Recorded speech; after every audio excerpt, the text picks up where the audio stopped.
Tout un pays en miniature. Aujourd'hui, on visite le parc de Madurodam. Il a été créé en mémoire de Georges Maduro, un étudiant en droit, juif, originaire de Curaçao. Il s'est battu dans la résistance néerlandaise contre l'occupant allemand et est mort à Dachau en 1945. Ses parents ont voulu lui rendre hommage en finançant ce lieu qui raconte notre visage des Pays-Bas. Résilient, ouvert et fier de son histoire. Ici, tout ou presque est miniature. L'aéroport de Schiphol, le port de Rotterdam, les trains, les autoroutes, les villes. On fait le tour du pays comme un géant avec une âme d'enfant. Et justement, le maire du parc est un enfant, élu chaque année. Ouvert depuis 1952, Madurodam c'est aussi un vrai lieu d'évasion.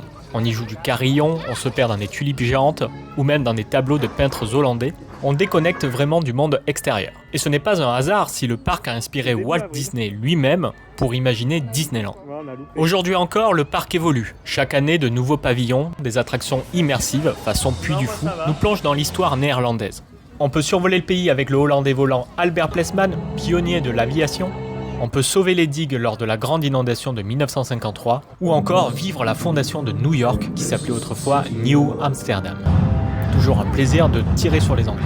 Résultat, on visite un mini-pays, mais on y retrouve tout l'esprit des Pays-Bas. L'ingéniosité, la mer, l'histoire et une bonne dose d'imagination.